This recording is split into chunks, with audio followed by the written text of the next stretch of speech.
이번 시간은 그 안전보건경영과 기업의 사회적 책임, 그리고 이제 품질 경영과 기업의 지속적 성장이라는 그 두 가지, 그러니까 45,001, 9,001을 주제로 해서 그 저희 한국성급에서 그 KR 헬라스 코리아 대표를 하고 계시는 김영균 대표님께서 발표를 해 주시도록 하겠습니다.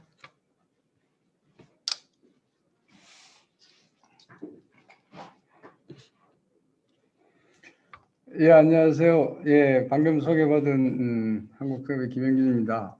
지금 아마 좀 이따 나중에 교재에는 신성장 사업단장이라 교재가 나올 텐데 제가 얼마 전에 신성장 사업단장에서 KRS 코리아 한국 대표로 좀 직책이 변경이 됐습니다. 그 교재 수정이 좀 안 된 걸 양해를 좀 부탁드리고 제가 이쪽은 그 사람이 많이 없는 관계로 이렇게 마스크를 좀 벗고 진행하도록 하겠습니다.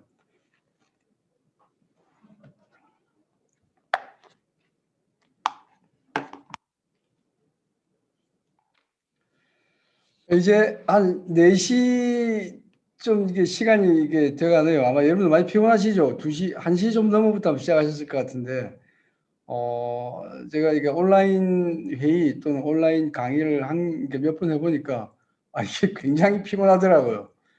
이게 오프라인에서 면대면으로 보는 것도 아니고, 이렇게 그 화면으로 보고 또 이렇게 멀리 떨어져 있다 보니까, 이게 상당히 이게 피곤한 그런 상황인데, 코로나 때문에 이게 또 하나의 사회 현상이고 우리가 또 참아야 될 또 그런 게 아닌가 좀 생각이 됩니다. 그래서 조금 피곤하시더라도 조금 참아주시고 두 가지 주제인데 가능하면은 시간 많이 안 가게끔 해서 좀 빨리 진행해서 끝나도록 그렇게 하도록 하겠습니다. 네, 교수 좀 띄워주시죠.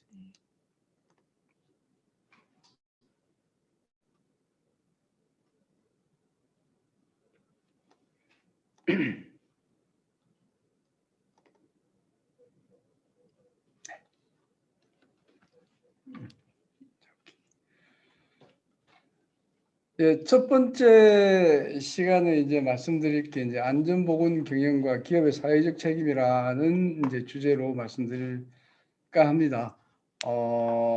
그 안전이라는 부분이 지금 이제 얼만큼 중요하고 또 그게 중요한 건 좋은데 이제 기업 경영하는 입장에서 이걸 어떻게 좀 받아들여야 될 것인가 라는 차원에서 좀 말씀을 좀 드리도록 하겠습니다. 크게 이제 5꼭지를 정했습니다. 첫째 이제 안전에 대해서 뭐 그냥 이게 생각해 볼 수 있는 거리들을 앞페이지, 뒷페이지에서 몇 개 이렇게 좀 적어봤습니다. 우리가 뭐 생활하면서 또는 아니면 회사 업무를 하면서 과연 안전을 어떻게 인식을 하고 있는가 뭐 이런 부분. 그 다음에 또 회사에서 안전사고가 발생하면 어떤 일이 일어날까? 뭐 법적으로는 또는 뭐 비용이 얼마큼 들어갈까? 또는 뭐 다른 문제점들이 있을까? 이런 부분 또는 회사에서 안전사고가 발생하면은 이게 기업의 생존에 어떤 영향을 미칠까?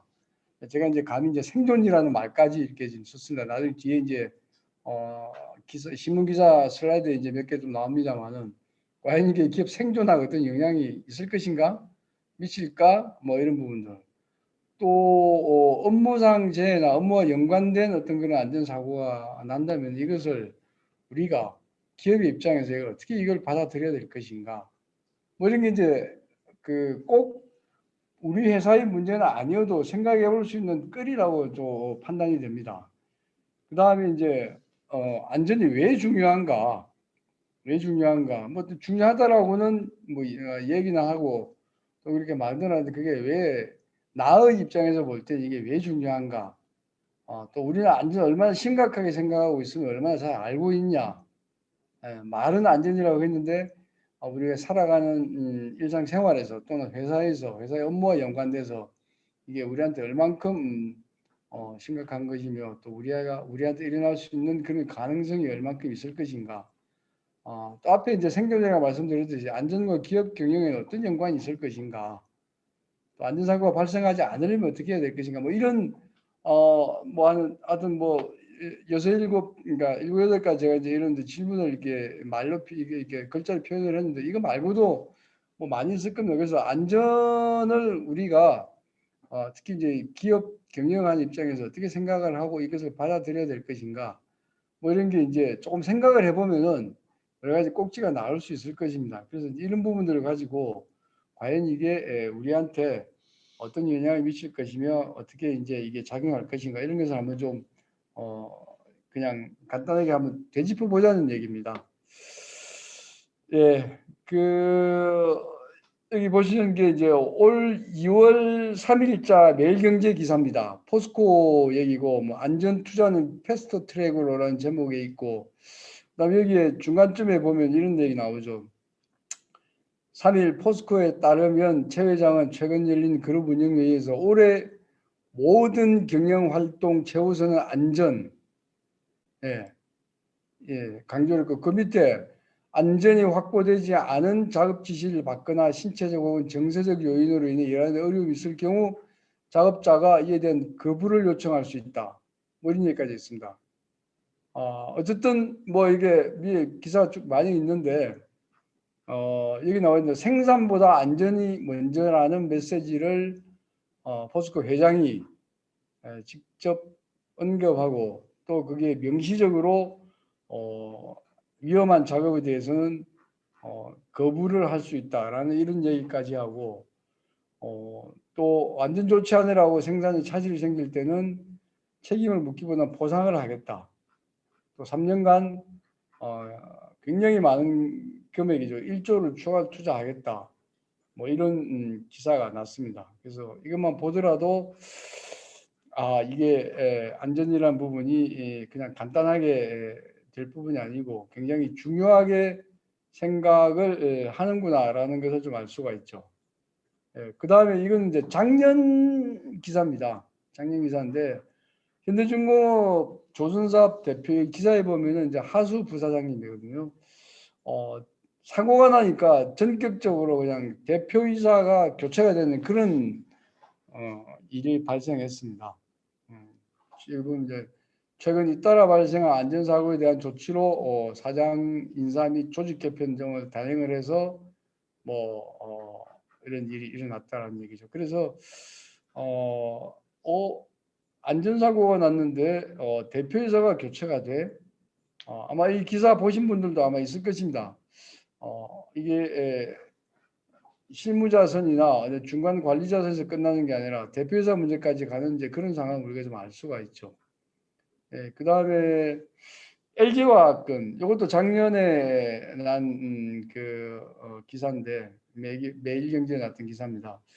여기 전 세계 국내외 이렇게 한 군데만 아니고 기사에 보면 아마 국내 몇 군데, 해외 몇 군데 아마 이렇게 되었을 겁니다. 그래서 안전이 확보가 되지가 않는다면은 사업 철수까지도 하겠다. 이게 말이 이게 그렇지 실제 굉장히 어려운 얘기죠, 그죠? 수십조가 들어간 그런 공장 사업에 안전이 확보되지 않으면 철수한다라면 어마어마한 그런 손실을 각오하고 결정해야 될 사항입니다. 그런데 이제 전 세계 40개 모든 사업장 여기 나오네요.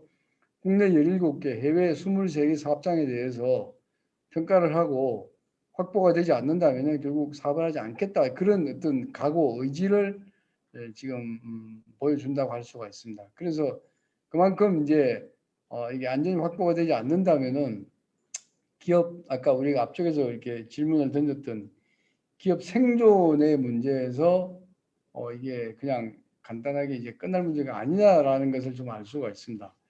그래서 이 세 기사만 보더라도 최근에 어떤 그 시대의 그 조류, 현재 상황을 대충은 좀 알 수가 있겠죠. 포스코, 현대중공업 그리고 LG 이 화학에 있어서 안전을 얼만큼 중요하게 생각을 하고 있는지 부분을 좀 단적으로 보여준다고 할 수가 있겠습니다. 그리고 여러분들도 아마 이 기사를 아시리라고 봐집니다. 중대재해기업처벌법이 작년 1월인가요? 이게 통과가 됐죠. 그래서 이게 시행이 되는 게 내년 1월이면 이제 공식적으로 시행이 됩니다. 그래서 말 그대로 여기는 처벌법입니다. 처벌법. 산업안전보건법이나 뭐 선언법 뭐 이런 데 있는 같이 뭘 해라라고 이렇게 어떤 기준을 정하는 게 아니고 오로지 처벌을 하겠다는 내용입니다. 처벌을 하겠다는 내용. 그래서 배경은 그렇죠. 아까 앞에 저기 이런 것들요. 포스코, 그다음에 현대중공업, 뭐 LG화학 등등에서 계속해서 이렇게 사고가 나니까 소위 말해서 최종적으로 책임을 져야 될 회사 대표, 최고 경영자를 빠져나가지 못하게끔 하기 위한 법을 만들어야 되겠다라고 하고 그렇게 해서 정되어 온 게 이제 중대재해기업처벌법입니다. 그래서 유야무야 끝날 게 아니라 그 사업장에서 중대재해가 발생했을 때 그 회사뿐만 아니라 회사의 대표도 처벌을 하겠다는 게 이제 이 중대재해기업처벌법을 만든 백그라운드입니다. 그래서 지금 이제 이게 여러 가지 뭐 논란은 되죠. 너무 강하다, 어떻다, 뭐 이렇게 여러 가지 말들은 많지만 어떻든 지금 시행을 곧 이제 앞두고 있는 겁니다. 이것 때문에 모든 기업들 이제 대상이 되는 모든 기업들이 지금 이제 준비를 하기 위해서 여러 가지로 나름대로 지금 많이 움직이는 걸 좀 볼 수가 있습니다.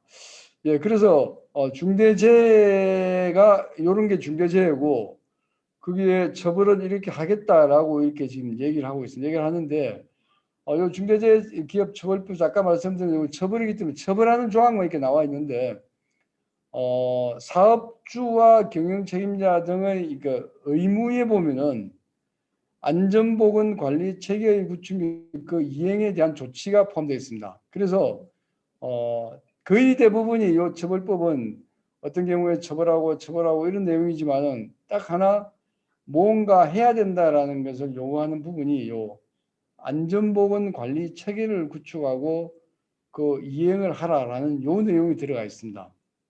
그래서 이런 안전보건 관리 체계를 구축을 하고 그 이행을 했을 때 이 교재에는 없습니다만 나중에 뒤에 처벌 조항에 가면은 조금 이제 좀 다운 시켜준다 그러나 그 조직이 회사가 이런 걸 충실히 이행했을 때는 이 부분에 대해서 이렇게 좀 감안을 한다라는 그런 조항은 좀 들어가 있습니다. 그래서 결과적으로 보면은 이 처벌법에서는 중대재해가 났을 때 이렇게 처벌한다라는 부분이 가장 핵심이지만은 그렇게 안 하도록 그게 안 생기도록 하게끔 하기 위해서는 이런 부분을 하라는 게 안전보건 관리 체계를 구축하라는 게 또 하나의 그 큰 줄기라고 볼 수가 있습니다.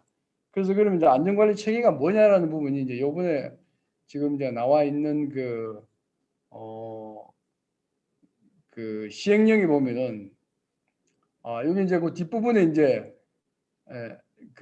바로 그 교재 다음 페이지에 나오죠. 이게 이제 시행령 안입니다. 이제 곧 아마 시행령이 이제 그 공표가 나고 이제 시행에 들어갈 텐데 그게 안에 보면은 그건 이대로 가지라고 봐집니다.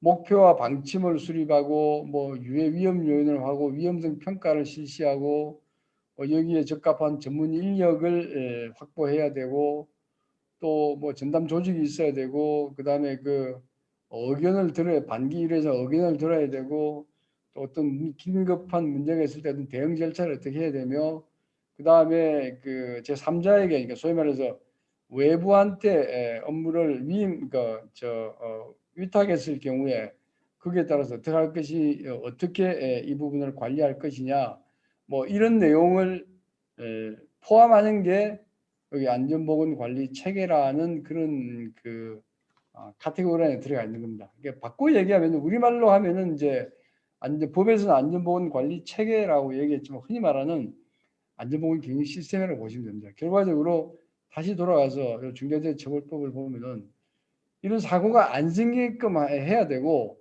그렇게 하기 위해서 어떤 방법을 할 것이냐의 길을 만들어 놓은 게 결국 안전보건 경영 시스템을 구축해서 운영하라는 얘기입니다. 운영을 하면은 나중에 설사 이렇게 성실히 했는데도 앞에서 말하는 중대재해가 발생했으면은 그 부분에 대해서는 흔히 말하는 정상 참작을 할 수 있는 여지를 남겨두겠다라는 게 이제 이 중대재해 기업처벌법이고 그러면 안전보건관리 체계가 뭐냐 하면 시행령에서 이런 8가지를 얘기를 하고 있는데 한마디로 말씀드리면 우리가 흔히 말하는 안전보건 경영 시스템을 구축을 하라는 그런 것을 이해를 하시면 됩니다. 자, 그래서 첫 번째 카테고리 인식 전환에서는 이 안전이라는 부분이 아까 앞에 이 신문 기사에서 첫 번째 신문 포스코 기사에서 이렇게 보여드렸듯이 우리가 이전에 생각했던 뭐 이전이라면 뭐 한 5년 또는 더 길게 가면 한 10년 뭐 이때 생각했던 그 안전이 우리한테 미치는 그 무게감, 영향하고 지금의 무게감하고는 완전히 다른 그런 차원이라고 보시면 되겠습니다. 완전히 다른 차원. 그래서 이전에는 그런 뭐 안전사고가 생겨야 되냐? 그건 아니죠. 그건 아닌데 생겼을 때 기업에 미치는 영향, 아까 앞에 뭐 제가 기업 생존이라고까지 말씀드렸지 않습니까? 이게 이런 질문 한번 드려보자라고 해서 기업 생존에 어떤 영향을 미칠까?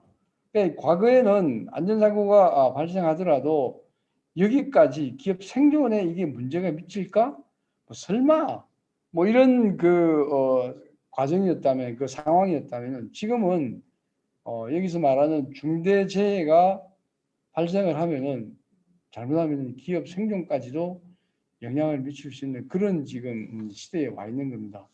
네, 그러니까 여기 이제 LG화학 같은 경우도 이 시점에서 사고가 굉장히 많이 났던 지역이 국내보다는 오히려 인도에 있는 공장에서 좀 사고가 많이 났죠. 우리가 볼 때 인도에서 났는데 우리가 왜 뭐 신경을 써야 되냐? 그 인도 뭐 흔히 말해서 뭐 사람도 많고 뭐 사람값도 싸고 이러면 뭐 대충 뭐 돈으로 이렇게 흔히 말하는 뭐 메꿔도 되지 않느냐? 뭐 이런 생각을 할 수가 있지만 그게 지금은 전 세계적인 이슈가 되고 안전에 투자하지 않고 안전에 소홀한다라는 그런 어떤 이미지가 들어가면은 이 LG화학 자체가 인도에서만의 문제가 아니라 전 세계적으로 문제가 된다는 얘기죠.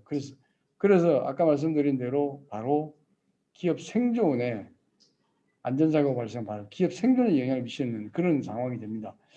그래서 이전에도 당연히 안전사고가 안 생길끔 돼야 되지만 지금은 안전사고가 생기면 과거보다는 엄청나게 큰 그런 데미지 리스크가 기업에 미치기 때문에 가장 우선적으로 생각을 해야 되고 무엇보다도 많이 투자를 해야 되고 또 이제는 뭐 좋든 싫든 직접적으로 이렇게 우리 국내에서는 처벌법이 이제 시행이 되기 때문에 바로 최고 경영자 인신구속까지 될 수 있는 이런 상황이 된 겁니다. 그래서 여러 가지 그런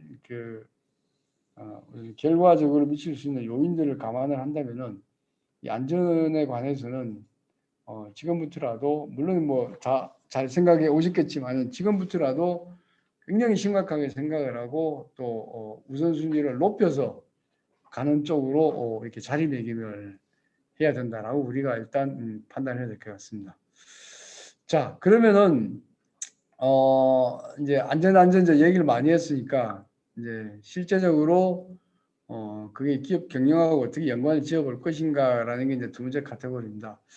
우리말로 안전이라고 번역한 이제 세프티가 뭐 학자나 전문가나 또는 어떤 스탠다드에 따라서 여러 가지 말은 조금씩 달라질 수 있습니다만 이런 의미를 가지고 있다고 좀 보시면 되겠습니다. 수용할 수 없는 피해 위험성으로부터 자유롭다. 결국은 이제 어느 정도 이게 이 말로 볼 때 우리가 흔히 말하는 100% 퍼펙트 무결점이라는 의미는 아니겠죠, 그죠?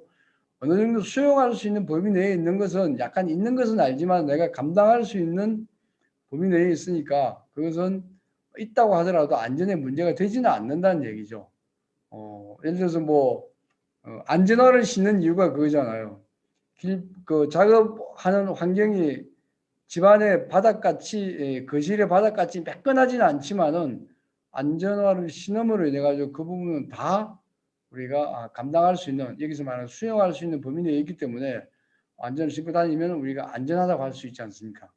네, 그래서 이런 개념이 결국 이제 안전을 확보를 한다는 의미에서 우리가 안전이라는 것을 어떻게 인식을 요걸 이제 그 용어의 정의를 가지고 와야 되느냐 이렇게 보시고 그 각도에서 안전은 이런 의미라고 좀 보시면 되겠습니다.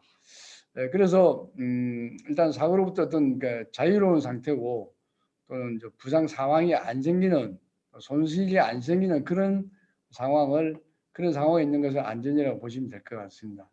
그 다음에 이제 인시던트라는 용어가 이제 많이 나옵니다. 우리말로 이제 사건이라고 번역을 했는데 그냥 이제 통상적으로 이제 이 안전 쪽에서 인시던트를 사건이라고 이렇게 번역을 했습니다. 근데 이 번역이 뭐 정확하냐? 우리가 흔히 쓰는 이제 뭐 경찰에서 쓰는 사건 사고하고 같은 개념이냐? 그건 좀 다릅니다.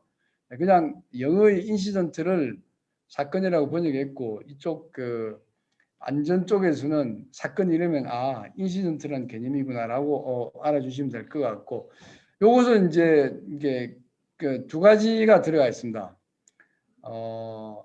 이미 문제가 된 것, 여기서 말하는 상해 및 건강상 장애를 초래했다는 초래하거나 또는 초래할 수 있는 겁니다. 그러니까 뭔가 피해를 줄 수 있거나 또는 피해가 생긴 것, 이 두 개 다가 인시던트의 범주 내에 들어간다고 보시면 나중에 이제 뒤에 또 그림이 나오면 또 상세히 설명드리겠습니다. 일단은 그렇게 하십시오. 그래서 고의성이 없는 피해 또는 손상을 야기할 수 있거나 이미 야기된 여기도 사상이라는 말이 굉장히 좀 어려운 말인데 이것도 사건이라는 뭐 말로 번역을 한다. 이게 이벤트라는 용어를 이렇게 이제 우리말로 번역을 이렇게 했습니다.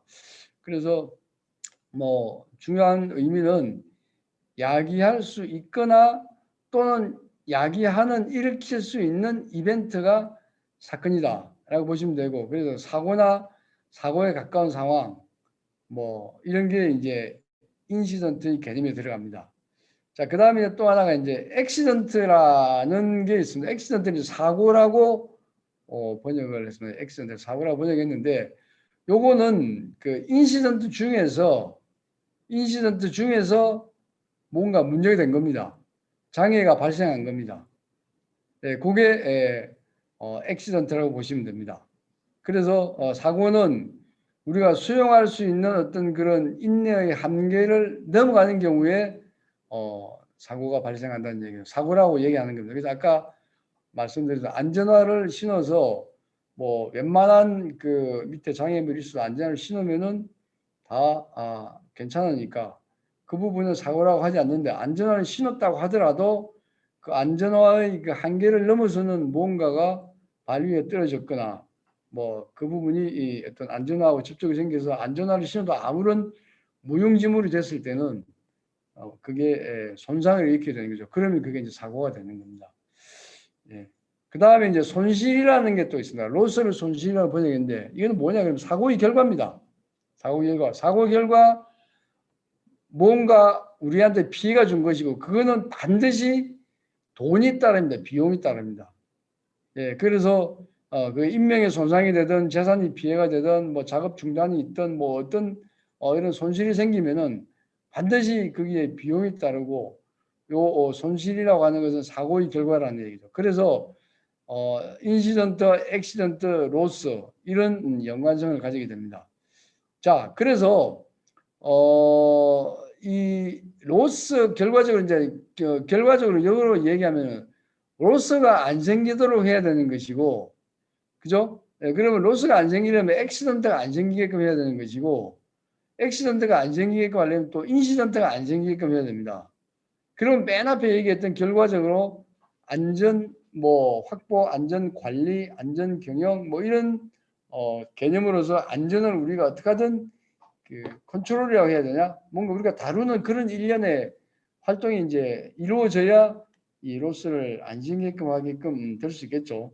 예, 그래서 그게 이제 리스크 매니지먼트라는 말로 우리가 이렇게 얘기를 할 수가 있습니다. 리스크 매니지먼트. 그래서 위험을 아까 말씀드린 영어로 로스를 안 생기게끔 하려면은 액시던트가 안 생겨야 되고 액시던트가 안 생기게 하려면 인시던트가 안 생겨야 되고 인시던트가 안 생기면은 안 생기게 하려면 평소에 안전이라는 부분을 확보하기 위해서 뭔가를 해야 된다는 얘기죠. 그러면은 그걸 달리 표현하면은 뭔가 발생할 수 있는 그런 위험을 미리 알고 그 위험이 생기기 전에 대책을 만들고 혹시라도 뭔가 손실이 그러니까 일어날 수 있는 게 생겼을 때는 그걸 최소화할 수 있는 뭔가를 하는 행위. 그게 우리가 리스크 매니지먼트라고 보고, 그냥 바꿔 얘기하면은 기업을 경영하는 그 자체라고 볼 수가 있다는 얘기죠. 예, 그래서 우리가 로스를 안 생기게끔 하기 위해서는 리스크 매니지먼트를 해야 된다라고 얘기를 할 수가 있습니다. 예, 그래서 아까 앞에서도 얘기했듯이 이 기업 경영하고 안전은 이제 뗄래야 뗄 수 없는 그런 이제 한 부분이 되는 것이고, 뭐 밑에 뭐 영국 보건안전청 얘기도 있듯이 안전에 성공하지 못한 기업이 이제 살아남지 못한다는 얘기입니다. 그래서 아까 앞에 우리가 제일 처음에 기사 몇 건 봤듯이 지금은 그런 중대재해에 해당하는 사고가 발생하고 안전이 확보되지 않는 그런 기업은 법적으로도 그러고 사회 통념상으로도 그 용납이 되지 않는 이제 그런 시대가 된 겁니다. 그래서 사실은 기업 입장에서 뭔가 생산을 하고 뭐 서비스를 만들어내는 게 어떻게 보면 메인이지만 그 메인이 살아남고 잘 되게끔 하기 위해서는 이 안전이라는 부분을 도외시하고서는 기업이 존재할 수 없는, 생존할 수 없는 그런 상황이라고 보시면 되겠습니다. 자, 그러면 이제 뭐 좋다는 얘기죠. 지금 이제 그렇게 이제 우리가 인식을 바꿔야 된다 하고 안전에 대해서 그러면 리스크 매니지먼트를 해야 된다라고 했으면은 안전을 우리가 이제 어떻게 이제 다뤄나갈 것인가, 손실 관리를 어떻게 할 것인가에 대해서 좀 이제 개념을 좀 이제 기존의 개념보다 좀 달리 가져가야 된다라는 게 좀 이제 인식이 되고 그 부분에 대해서 좀 얘기를 하는 겁니다. 바꿔 얘기하면은 우리가 축구 중계할 때도 그런 얘기 많이 하지. 최선의 공격이 최고의 수비다라고 하듯이 수비적인 입장이 아니라 좀 공격적인 수동적인 게 아니라 능동적인 부분으로의 개념 전환을 요구를 합니다. 예를 들어서 지금까지 아무 문제 없이 사고가 안 생기고 재해가 발생하지 않으면 우리는 늘 안전하다라고 이제 생각을 했는데 그게 이제 아니라는 얘기죠. 눈에 보이는 부분은 사고가 안 생길지 모르지만 언제 사고가 생길지 모르는 그런 흔히 말하는 리스크 유해 위험 요소는 항상 흔히 말하는 수면 밑에서 그게 움직이고 있다는 얘기입니다. 예, 그래서 안 생기고 아까 앞에 말씀드린 로스가 안 생기려면 액시던트가 안 생겨야 되고 액시던트가 안 생기면 인시던트가 안 생겨야 되고 인시던트가 안 생기게끔 하기 위해서 뭔가를 하는 게 우리가 안전을 확보한다라고 말씀드렸듯이 그 수면 하에 있는 부분을 제거하고 찾아내는 그런 개념으로 좀 바꿔가자는 얘기입니다. 그래서 리액티브에서 프로액티브로의 그런 이제 전환이 필요하다라고 이렇게 할 수가 있습니다. 예, 그래서 요 그림을 좀 잘 봐주십시오. 이게 아마 뭐 충분히 여러분들 이전에 이런 비슷한 교육이나 또는 ISO 45001이나 오사스 18001을 하셨던 분들은 아마 이 그림 많이 보셨을 겁니다. 1대, 10대, 뭐 30대, 600이라고 이렇게 얘기하는 이제 산업재해 쪽에서 유명한 닥터 프랭크 버드라는 분이 이렇게 엄청나게 많은 산업재해를 조사를 해서 연구 분석한 결과가 이제 이런 겁니다.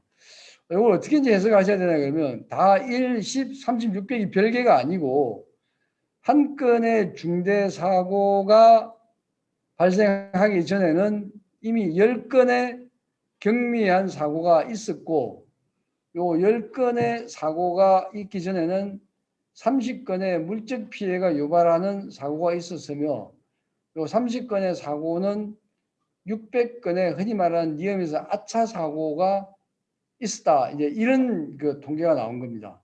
그래서 바꾸고 얘기하면은 요 600건의 아차 사고를 가만히 놔두면은 30건의 경미한 그러니까 물적 사고를 일으키는 사고로 되고 이 30건을 또 제대로 관리하지 않으면은 10건의 경상해로 나타나는 경미한 사고가 발생하고 이 경미한 사고 10건을 잘 관리하지 않으면은 언젠가 어느 순간인가 중대사고 한 건이 난다는 얘기죠. 이 중대사고라는 얘기는 결국 사람을 지는 사망입니다. 사망.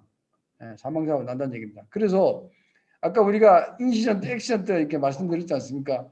요 범주 내에 있는 것을 액시던트를 표현하는 겁니다. 뭔가 피해가 발생한 겁니다.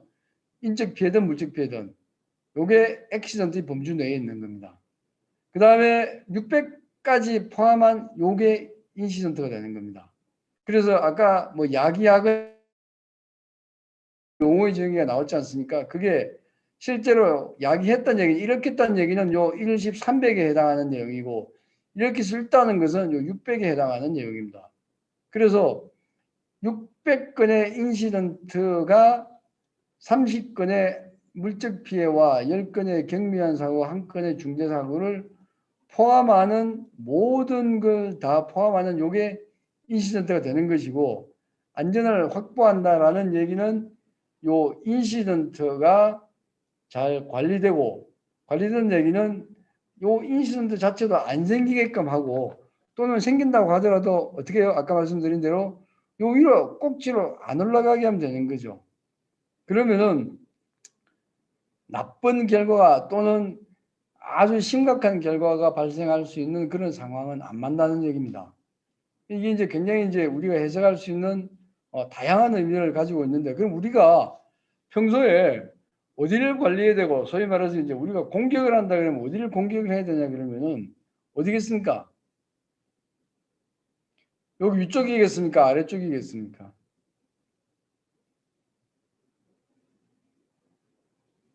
아무도 대답 안 하시네요. 네.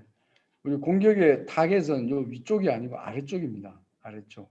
당연히 그렇겠죠. 그죠? 아까 제가 설명드린 대로 600에서 30이 나오고 30에서 요 10이 나오고 10에서 1이 나오기 때문에 여기 1을 잘 관리한다고 또 나중에 10에서 1이 안 나오냐면 그게 아니라는 얘기입니다. 항상 언제든지 나올 수 있는 그런 밑바탕이 만들어져 있다는 얘기죠. 그러니까 그 밑바탕을 제거를 하려면 아예 600을 제거를 해야 이걸 잘 관리를 해야 30으로 발전을 안 하고 30으로 발전을 안 해야 뭡니까? 여기 10건 경미한 사고가 생기지 않으며 이게 안 생겨야 한 건의 중대사고가 안 생긴다는 얘기입니다. 그래서 평소에 우리가 아까 요 앞쪽에서 뭡니까? 리액티브에서 프로액티브로의 전환, 그러니까 개념 전환이 요구된다라고 이제 말씀드린 게 뭐냐 그러면은 여기 아까 뭐 발생을 억제해야 된다 이렇게 나와 있지 않습니까? 요 600에서 요것을 타겟으로 삼고 이것을 어떻게 관리할 것인가 여기에 초점이 맞추는 회사의 방침이나 시스템이나 관심이나 이런 게 여기에 맞춰져서 얘를 잘 관리를 해야 위에 큰 피해가 발생할 수 있는 30이나 10이나 이게 발생 안 한다는 얘기입니다. 근데 여기 앞에서 나오는 지금까지의 개념은 뭐냐 그러면은 뭐 일이 없으면은 이게 괜찮다는 생각 때문에 항상 요 1이 발생하기를 기다리고 있는 겁니다. 그래서 1이 발생하면 어떻게 얘를 잘 처리하고 뒤처리 잘하고 뭐 후다닥 하면은 잘했다, 일 잘했다 뭐 이렇게 하지만 그게 아니고 그 다음에 또 나온다는 얘기죠. 요 10에서 1이 나온다는 얘기죠. 그래서 우리가 늘 관심을 가지고 봐야 되고 관리를 해야 될 것은 피라미드 밑부분에 있는 600을 잘 관리해야 된다는 얘기입니다. 그래서 우리가 회사가 손실 관리를 잘하고 아까 앞에 뭐 생존의 문제까지 지금 이제 거론돼야 되는 안전하고 연관되는 그런 시대적인 상황이라고 한다면은 더더욱 요 600에 대해서 얼만큼 철저하고 적극적으로 관리를 하느냐가 이제 중요합니다. 그래서 요 피라미드 닥터 프랭크보다 요 피라미드는 좀 잘 이해해 주시길 저를 부탁을 드리겠습니다. 자, 그래서 이제 그 얘기입니다. 효과적인 손실 관리를 하려면은 대상을 변경해야 된다. 아까 말씀드렸듯이 중대사고는 요 부분은 그렇게 자주 발생하는 게 아닙니다. 이거 자주 발생한다 그러면 이미 회사는 뭐 문 닫고 망해야 됩니다. 근데 한번 발생하면은 엄청나게 피해를 손실을 많이 준다는 얘기죠. 그래서 이거 발생하도록 기다려 가지고는 회사가 효과적인 손실 관리를 할 수 없다는 얘기죠. 그래서 흔치 않은 그런 부분에 기다리지 말고 발생 빈도가 높고 경미한 이러한 사건에 아까 인시던트죠, 그죠? 관리를 통해서 중대 손실이 발생하는 경우를 예방을 해야 된다는 얘기입니다. 그래서 상대적으로 빈도가 적은 몇 개의 사고에 주된 노력을 기울일 게 아니고 경미한 요거 아까 앞에 말씀 이런 경미한 요 부분을 평소에 잘 안 생기게끔 하고 또는 있다고 했을 때 위로 가지 않게끔 우리가 잘 관리하는 게 효과적인 손실 관리의 이제 핵심이라고 좀 보면 되겠습니다. 자, 그리고 앞에서 말씀드렸듯이 손실에는 필연적으로 비용이 따른다고 얘기했죠, 그죠? 예, 그런데 이제 비용도 우리가 눈에 보이는 이런 비용뿐만 아니라 실질적으로 이게 빙하라고 그럽니다. 눈에 보이는 요거는 빙하 윗부분이고 요 많은 부분이 이거 말고 더 많습니다. 이 많은 부분이 수면하에 빙하의 10분의 9가 밑에 잠겨져 있다는 얘기입니다. 잠겨져 있다. 그래서 실제적으로 기업의 입장에서는 사고가 하나 생기면은 이 손실 비용이라는 게 눈에 보이는 것뿐만 아니라 숨겨진 이런 비용이 엄청나기 때문에 회사에 있는 그런 피해는 생각외로 좀 많다는 얘기죠. 그래서 이런 것까지도 우리가 뭐냐 그러면 비용으로 생각을 해야 된다는 얘기입니다. 뭐 치료 비용이나 뭐 보상 비용 요것만 비용이 아니라 이러한 많은 비용이 수반되기 때문에 역으로 얘기하면 무슨 얘기입니까? 손실 관리를 잘해야 되고 손실 관리 잘한다는 얘기는 아까 앞에서 요거 600이 안 생기게끔 하는 활동을 잘해야 되고 그걸 바꿔 얘기하면 뭡니까? 리스크 매니지먼트를 잘해야 된다는 얘기예요. 평소에 안전을 확보하는 그런 활동들을 잘 해야 된다라고 우리가 해석을 할 수 있겠죠. 예. 자, 그래서 예를 들면 이런 겁니다. 이익률이 매출의 5%인 경우, 5%인 경우도 이게 낮은 게 아니더라고요. 오늘 제가 그 매경 기사 보니까 그게 났던데, 그 오리온, 초코파이 만드는 오리온이 16%의 매출 이익률이라 그래요. 굉장히 높다 그러더라고요.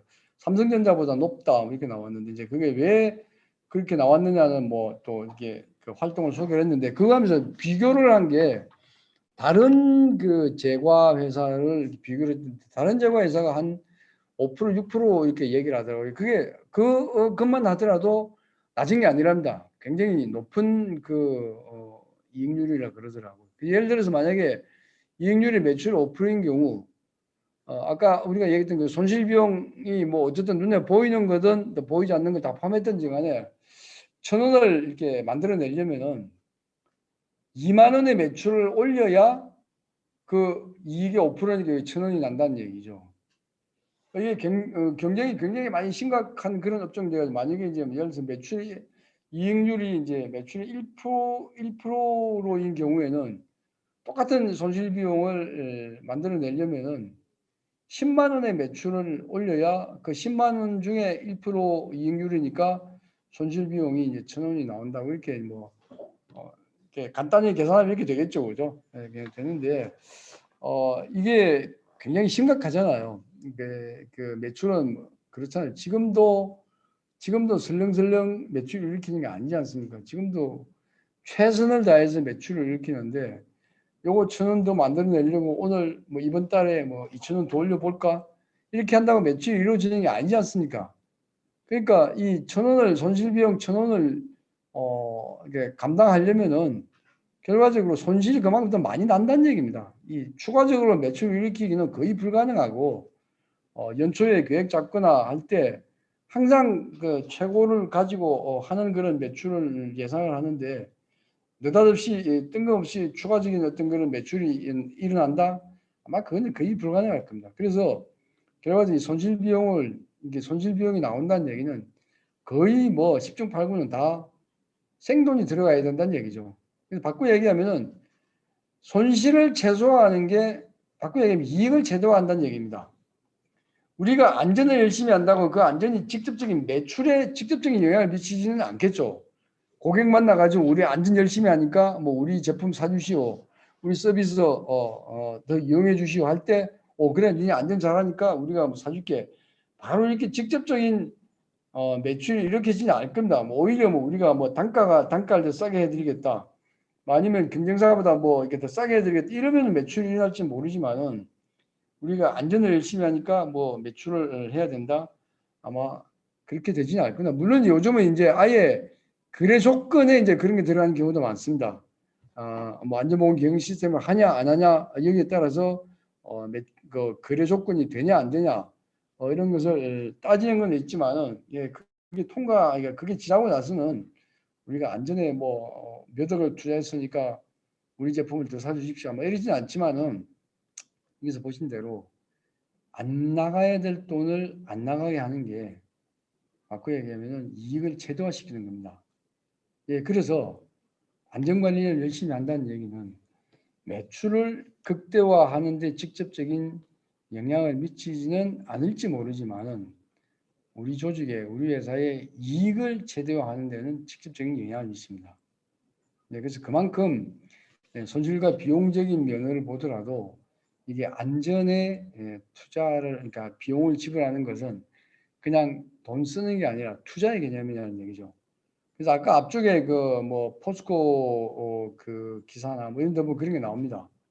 안전에 돈 들어가는 것을 투자의 개념으로 본다. 그래서 요즘은 기업들이 다 안전에 돈을 쓰는 것을 그냥 쓸데없는 비용으로 생각을 하지 않고 투자라고 보는 겁니다. 왜냐? 여기 나와 있는 대로 손실을 최소화하는 게 바로 그게 이익을 최대화하는 것이기 때문에 그런 겁니다. 예를 들어서 포스코 같은 경우에 한번 사고 나가지고 그 뭐 저기 정부 조사 받는다고 또는 그 사고 원인 캔다고 그 회사 뭐 한 며칠 셧다운 시켜 보십시오. 하루에 발생하는 매출이 얼만큼 그 줄어듭니까? 생산할 수 있는 생산량이. 그래서 안전에 투자하는 돈이 쓸데없는 돈이 아니라 바로 투자라고 생각한다는 게 이런 겁니다. 그래서 그만큼 우리가 그냥 간단히 이렇게 뭐 제가 몇 줄 썼습니다만 뭐 이걸 보더라도 야 이게 쓸데없는 돈 안 나가게끔 하는 게 굉장히 중요하구나라는 걸 알 수가 있겠죠. 자, 그래서 이렇게 하려면은 이제 뭐 잘하자 이런 뭐 잘하자는 얘기죠, 그죠? 잘해야 우리가 눈에 뻔히 이렇게 보이는데 손실 최소화하는 게 이익 최대화라는 눈에 뻔히 보이는데 이거 안 하면 안 되겠죠, 그죠? 그럼 어떻게 할 것이냐? 그럼 잘하자. 어떻게 잘할 것이냐? 주먹구구식으로 하지 말고 뭔가 체계적으로 해보자. 이게 바꿔 얘기하면은 그렇게 하게끔 하기 시스템적 접근이 필요한 겁니다. 회사가 전체적으로 조직적으로 또 뭐 며칠 하다 말고 이런 게 아니라 업무와 연관해서 지속적으로 전 인원이 다 참여하고 그런 어떤 구체적인 효과적인 방법을 가지고 해야 되겠다라는 게 이제 생각이 들고 이게 바꿔 얘기하면 결론적으로 뭐 이제 안전보건 경영 시스템을 갖춰서 하는 게 필요하다. 뭐 이런 결론을 우리가 가져올 수 있는 것이죠. 그래서 애들러 이렇게까지 왔는데 이게 아까 뭐였습니까? 중대재해처벌법에서 중대재해기업처벌법에서 나오는 안전보건 경영 체제를 갖추어라고 하는 게 바로 이 얘기입니다. 그러니까 이제 그 법을 만들 때도 보니까 그렇다는 얘기죠. 뭔가 제대로 하게끔 하는 부분이 필요한데 그럼 뭐 어떻게 해야 될 것이냐? 뭐를 하게끔 할 것이냐 할 때 뒤에 이제 그 여기 설명이니까 그러니까 시스템에 대한 그 간단한 설명도 나오지만은 주먹구구식으로 하지 말고 좀 단편적으로 또는 단기간 하고 끝나고 이렇게 안 하려면은 바로 시스템적인 접근이 필요하고 그러기 위해서 요구를 한 게 안전보건 경영 체제 여기서 말하는 안전보건 경영 시스템이 필요하다라고 얘기를 하는 거죠. 그래서 우리가 그 안전보건 경영 시스템을 왜 도입을 해야 되고 그것을 통해서 어떤 효과 또는 이익을 추구할 것이냐고 할 때 앞에 얘기했던 이런 부분들 때문에 당연히 안전보건 경영 시스템이 필요하고 또 안전보건 경영 시스템을 통해서 우리 기업이 이런 그런 베니핏을 가지고 갈 수 있다, 또 가야 되겠다라고 그렇게 이해를 하시면 되겠습니다. 자, 그래서 이제 그 시스템 필요한 부분에 대해서 이제 어떻게 보면 부가적인 설명이 닥터 데밍이라는 부분인데 이 부분은 품질의 전문가입니다. 모든 많은 부분들이 이 데밍 박사 이론에서 많이 가지고 오는데 문제가 생겼을 때 이제 그 문제의 원인을 이제 어떻게 볼 것이냐 이제 부분이 대부분이 지금까지는 그렇잖아요. 문제가 생기면 그 사람이 초점이 맞춰져 있어요. 너가 잘못했다, 작업자가 잘못했다. 왜 그렇게 하냐? 나라면 그렇게 안 할 텐데 왜 이렇게 멍청하지? 뭐 이런 얘기들을 많이 합니다. 근데 그게 이제 조사를 해보고 원인을 분석해 봤더니 그게 아니라는 얘기죠. 사람의 문제도 물론 있겠지만은 거의 대부분은 시스템의 문제가 대부분이고 아주 극소수의 부분이 개인적인 어떤 워크맨십의 문제라는 얘기입니다. 그래서 출발점을 회사의 시스템의 문제라는 부분에서 출발을 해야 근본적이고 제대로 된 그런 그 원인을 찾고 문제를 해결하는 쪽으로 접근할 수 있다는 얘기입니다. 그렇지 않고 사람한테 초점을 맞추면은 잘하는 게 있잖아요. 사람 잘라버리면 되잖아요. 그럼 그 사람 잘라버리면 다음에 문제가 안 생기냐? 그거 전혀 아니라는 얘기입니다. 왜냐? 시스템의 문제이기 때문에 그 사람을 징계하고 벌 준다고 해서 그럼 그게 다음에 그게 발생하지 않느냐? 전혀 그거랑 관계가 없다는 얘기에서 우리가 그 초점을 어떤 개인한테 초점을 맞출 게 아니라 사람의 문제보다는 회사 시스템을 어떻게 바꿔줄 것이고 어떻게 도입할 것이며 이것을 항상 제대로 된 시스템과 또 뭡니까? 그 시스템을 어떻게 하면 개선해 나갈 것이냐 이런 게 중요 포인트로 봐야 된다는 얘기입니다. 자, 그래서 시스템적 접근을 이제 하기 위한 부분에서 이제 이게 많이 얘기되는 이제 안전 부분에서 많이 얘기되는 부분입니다. 요 뒤에 5가지죠. 5단계 5가지. 요 부분은 이제 뭐 지금 ISO 45001을 혹시 하시고 계신 회사나 또는 뭐 그 관심이 가지고 이게 스타디 하신 분들은 이미 잘 알고 계신 부분이라고 봐집니다만은 꼭 좀 요 개념을 좀 생각해 주십시오.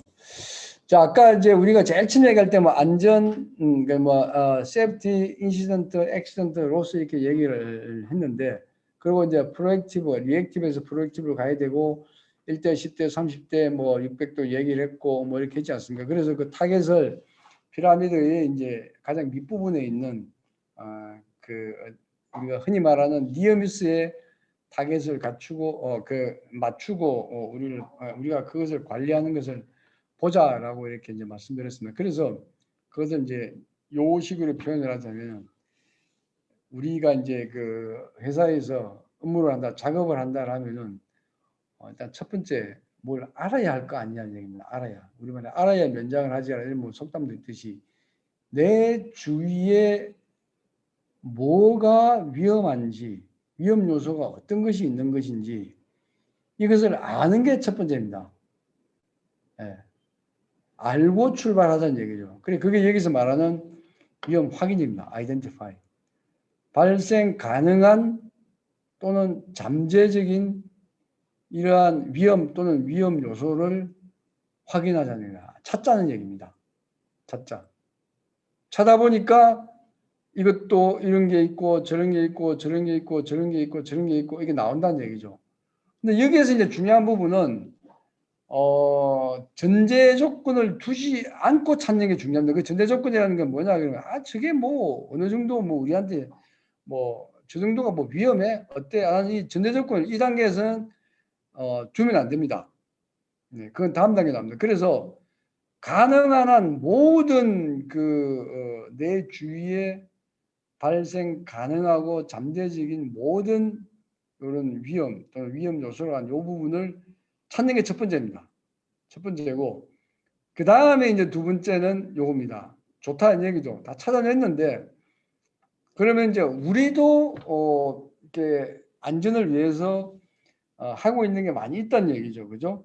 안전 교육도 하고 또는 뭐 개인 보호 장구도 착용케 하고 또는 뭐 접근하지 못하도록 뭐 가이드라인도 쳐놓고 이런 등등을 하고 있다는 얘기입니다. 그래서 그런 부분들을 감안을 해가지고 앞쪽에서 우리가 찾아서 있는 거는 알겠는데 그러면 그게 실제적으로 그게 우리한테 어떤 위험을 일으키고 그게 어느 정도가 되는지를 한번 알아보자는 얘기죠. 그게 여기 이번에 위험의 측정 평가, 흔히 말하는 이벨리에이션 하는 단계입니다. 예, 일본에서 위험 요소, 흔히 위험이라고 하는 건 다 찾아냈다는 얘기죠. 충분히. 그러면 그게 실제 어떤 영향을 미치느냐를 알아보는 게 요 두 번째 단계고 이게 흔히 말해서 뭐 위험성 평가 리스크 어세스먼트라고 하는 게 바로 요 단계입니다. 뭐 심각성, 뭐 빈도, 확률, 뭐 이런 거 등등을 하는 이제 약간 이제 기법이 좀 동원이 됩니다. 예. 그래서 그런 기법을 통해서 우리가 위험 요소가 있는 건 알겠는데 그게 실제적으로 우리한테 어떤 영향을 미칠 것인지 확인해 보는 게 요겁니다. 자, 그렇게 해봤더니 한 앞에서 한 뭐 100가지의 위험 요소를 찾았는데 실제 보니까 우리도 하는 게 많다는 얘기죠. 아까 말씀드린 교육도 하고 뭐 그런 안전 조치도 하고 개인 보호 장구도 있고 뭐 이런 거 등등을 통해서 상당 부분이 우리가 이미 커버를 하고 있다는 얘기죠. 그래서 그건 뭐냐 바꾸자 얘기하면 안전한 상태라는 얘기는 우리가 제일 앞에 얘기했던 세프티. 근데 이제 그 나머지가 한 몇 가지가 이게 생각지가 않게 그 범주를 벗어나서 이게 만약에 소위 말해서 사고 액시던트가 됐을 경우에 이게 소위 말해서 어떤 심각한 상황을 초래할 수 있겠다. 그러면은 그걸 가만두고 볼 수 없지 않습니까? 예, 그것에 관해서 계획을 수립하는 게 이 세 번째 단계입니다. 요 두 번째 위험 측정 평가를 해가지고 그래서 이제 그것을 뭐 아예 영구적으로 제어하든지 제거를 하든지 아니면은 뭐 영구적인 제거가 여러 이유 때문에 되지 않는다면 그걸 어떻게 내릴 것이냐 또 그건 또정 뭐 안 된다 그러면은 그걸 담보할 수 있는 어떤 방법을 만들 것이냐 뭐 이런 걸 통해서 우리가 이제 적절한 관리 방법을 만드는 게 세 번째 단계고 그 다음에 네 번째는 그 수립했던 계획을 이행하는 겁니다. 방법대로 우리가 예정했던 방법대로 뭐 업무 방법을 바꾼다든지 아니면 뭐 업무 행태를 바꾼다든지 또 뭐 아니면은 뭐 정 하다도 안 되면 개인 보호 장구를 착용하게끔 해서 한다든지 뭐 이런 방법을 통해서 앞에서 3번에서 얘기했던 이 계획을 이행하는 게 네 번째입니다. 그리고 이제 마지막 단계에서는 이행한 그 방법이 우리가 의도했던 효과를 가지고 오는지를 계속 보는 겁니다. 그 계획만 이행하고 끝나는 게 아니라 왜냐하면 이 단계에서 그 계획은 잘 됐는데 이행이 안 될 수도 있고 또는 이때는 생각했던 계획이 가장 완벽하다고 생각했는데 하다 보니까 그 계획이 그렇게 완벽하지 않다라는 걸 알 수도 있습니다. 그럼 어떻게 됩니까? 바꿔야 되지 않습니까? 그래서 그걸 보는 게 요 모니터 단계입니다. 예. 그리고 그게 그 계획이 충분하고 우리 마음에 든다 그러면 어떡합니까? 그대로 계속 하면 되겠죠. 근데 그게 아니다 하면은 또는 그 더 좋은 방법이 있다 그러면 어떡합니까? 그거는 새로운 방법으로 가지고 오면 되겠죠. 그래서 그게 여기서 말하는 개선이라는 얘기입니다. 그래서 요 5단계 내 주위에 어떤 위험이 있는지 확인하는 게 첫 번째고 있는 건 좋다 알겠는데 그럼 그게 실제적으로 어느 정도의 위험을 가지고 오느냐라고 평가를 하고 그러면 그 어떤 그 한계 수준을 넘어가는 것에 대해서 뭔가 판단을 하는 그 단계가 요 두 번째 단계죠. 위험의 측정 평가 이밸류에이션 단계요. 그러면은 위험한 놈에 대해서 우리가 가만두고 볼 수 없으니까 그것을 적절한 방법으로 안전한 수준까지 낮추기 위한 그런 계획을 만드는 게 세 번째 단계고 그 계획대로 이행을 하는 게 철저하게 이행을 하는 게 네 번째 단계고 그 다음에 그 이행이 제대로 잘 되고 있냐 또는 새로운 방법을 우리가 찾아야 되냐라는 것을 보는 게 이 모니터 단계입니다. 그래서 이 1번부터 5번까지는 뭐 형태가 조금 이렇게 바뀌어지더라도 이 로직은 계속 가지고 가셔야 됩니다. 계속 가지고 가셔야 됩니다. 그래서 뭐 1번이 빠지고 2번을 먼저 한다든지 뭐 2번을 빼고 1번에서 3번을 간다든지 뭐 이런 거는 아주 비효율적이게 나중에 성공할 수 없는 그런 이제 방법이 되는 겁니다. 그래서 꼭 아이덴티파이하고 이밸루에이션하고 계획을 수립을 하고 이행을 하고 또 모니터하는 이런 그 흔히 말해서 이게 서클이 도는 이런 방법으로 계속 이행을 하셔야 됩니다. 꼭 좀 이것은 그 머리에 담아 두시길 좀 부탁을 드리겠습니다. 네, 그리고 여기 이제 위험을 평가할 때 아까 여기 위험을 확인을 하고 위험 평가할 때 그 네 가지 요소가 요겁니다. 사람에 관한 부분, 어떤 우리의 설비에 관한 부분 또는 어떤 그런 원자재 그 기기에 관한 부분. 그 환경은 업무 환경입니다. 업무 환경. 업무 환경이 과연 이 안전에 문제가 있는 그런 환경이 아니냐. 이런 네 가지 요소를 가지고 여기 위험의 이 확인부터 쭉 가지고 접근을 해서 적용을 시키면 됩니다. 그래서 이게 이제 예를 들어 사람의 문제다 이러면 교육을 충분히 시키지 않은 상태에서 위험한 작업에 투입한다든지 뭐 이런 거는 사람의 문제가 되니까 그런 것을 그러면 어떤 방법으로 할 것이냐. 또는 업무 환경에 대해서 굉장히 뭐 노출이 위험 요소에 노출이 많이 되는 업무 환경이 아니냐. 뭐 이런 게 등등. 그래서 이런 네 가지 요소를 가지고 판단을 우리가 해 나갑니다. 자, 그래서 이제 우리가 이제 아까 앞에 아까 리스크 매니지먼트 할 때 뭐였습니까? 결국은 잘해보자. 그럼 그건 뭐냐? 시스템적인 접근이 필요하다. 그 결국 뭐 바꿔 얘기하면 뭐냐? 안전보건 기능 시스템이다. 이걸 도입해서 해야 된다. 라고 말씀드렸고 이것은 우리 중대재해처벌법에도 안전보건 기능 체제를 갖추어서 해야 된다라는 그 의무 조항을 또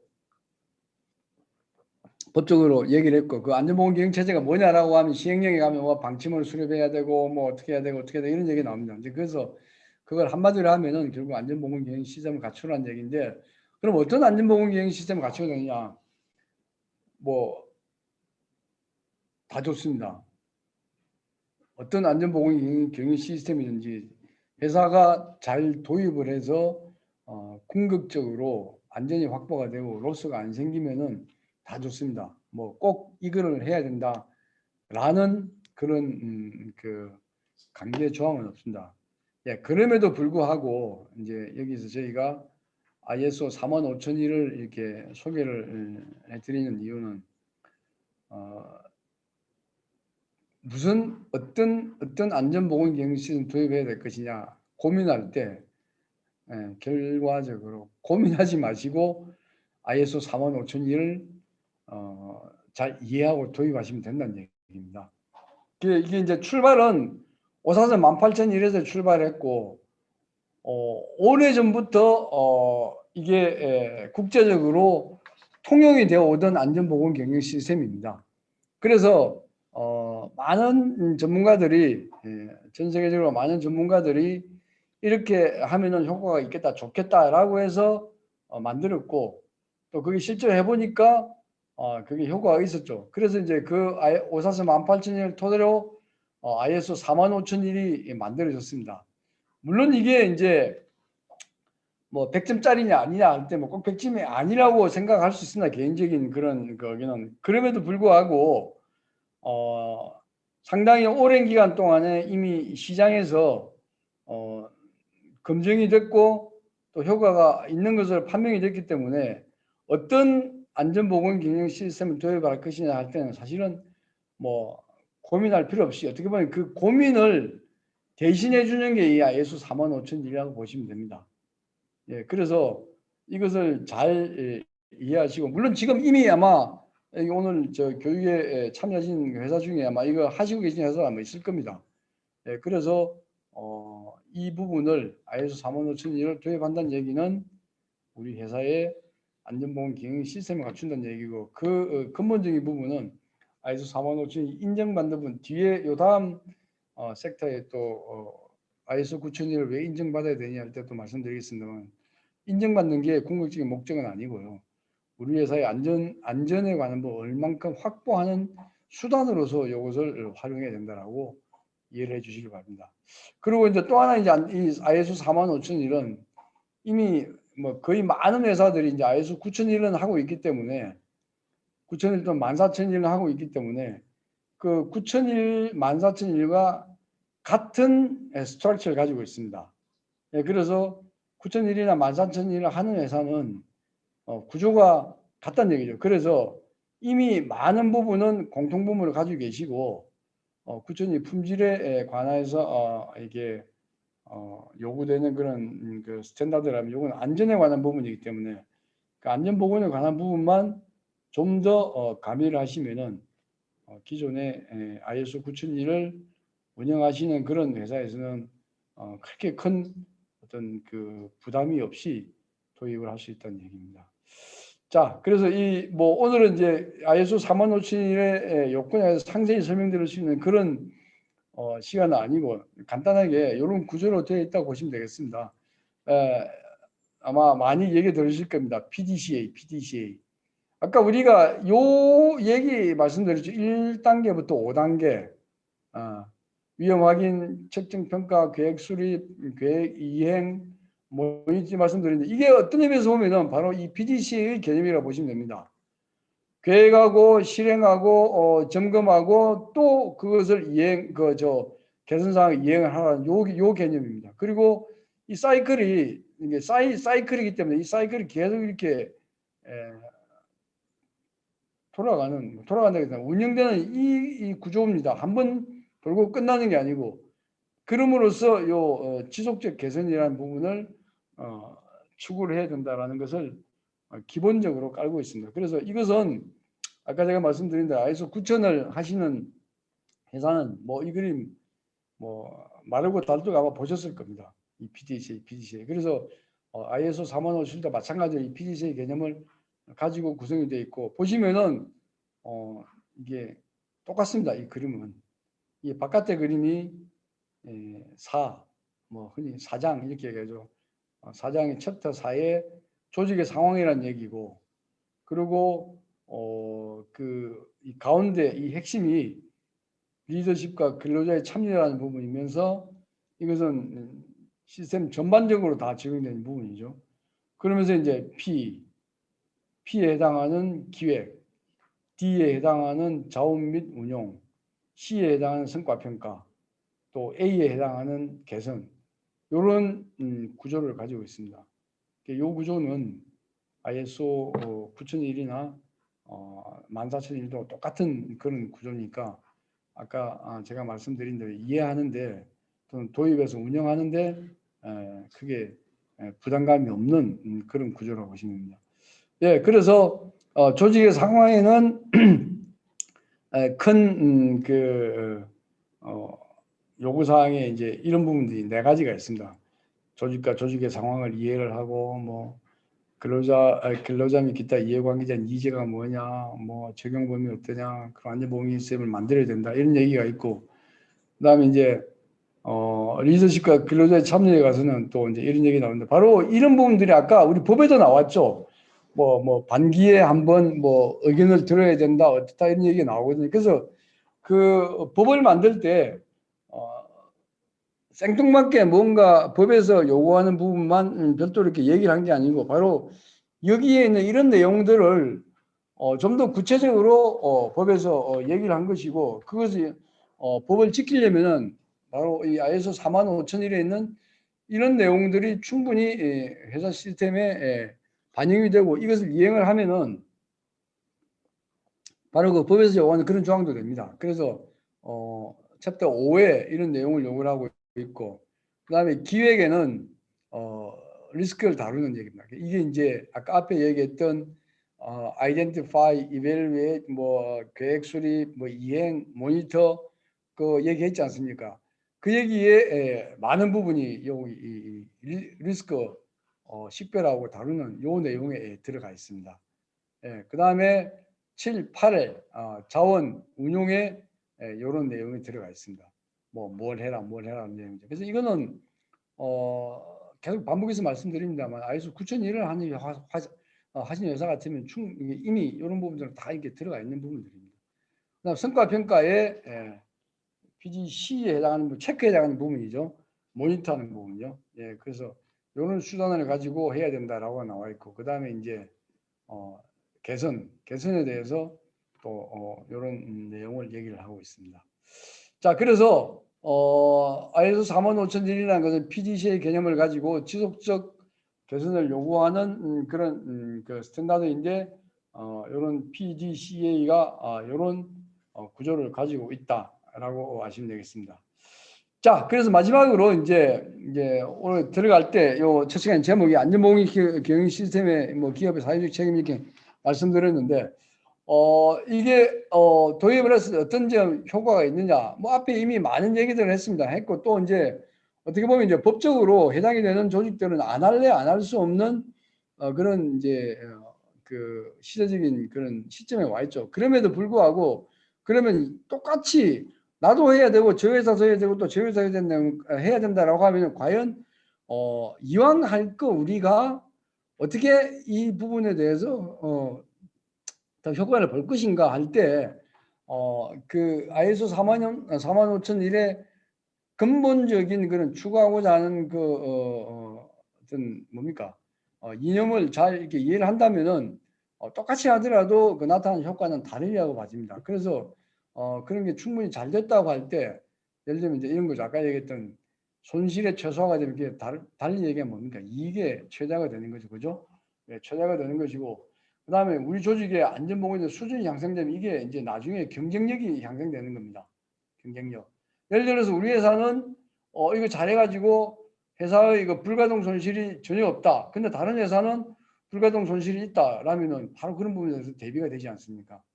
예, 그래서 안전보건 수준이 향상되는 이것은 바로 기업의 경쟁력이고 이게 이제 다른 타 조직 타 회사에 비교해서 내가 앞서 나갈 수 있는 것이죠. 뭐 당연히 이제 비용 절감은 되겠고 또 이 신뢰감은 구성원들뿐만 아니라 우리의 고객, 이해관계자들한테도 신뢰감을 주는 회사입니다. 그러면은 요즘 이제 그런 활동 많이 하지 않습니까? 문제가 있는 회사의 제품을 안 사서 쓰게 되잖아요. 기업 그 오너가 부도덕하거나 또는 아까 앞에 나왔던 그런 그 안전에 문제가 있는 조직이다 이렇게 낙인이 찍히면은 이제 불매 운동에 들어가게 됩니다. 예, 그래서 그렇지 않은 회사라는 이제 신뢰감을 주게 되면은 그게 우리의 경쟁력 향상이 되는 그런 쪽으로 더 가고 또 기업 이미지가 좋은 쪽으로 나가는 것이죠. 그래서 결과적으로는 이제 이 시스템을 도입해서 우리가 가야 되는 마지막 단계는 바로 이 안전문화입니다. 안전문화. 안전문화가 정착이 돼서 누구나가 구성원 누구나가 안전에 대해서 가장 먼저 생각을 하고 아까 앞에 그 포스코 회장이 얘기했듯이 최우선적으로 안전을 둔다라고 얘기하는 그런 단계로까지 갈 때 이 안전문화 정착이라고 볼 수 있는 건데 볼 수 있습니다. 그래서 우리가 그 ISO 45001을 기반으로 한 안전보건 경영 시스템 도입했을 때 나타나는 예상할 수 있는 효과고 또 여기까지 가는 것을 최종의 목표로 이제 삼으셔야 됩니다.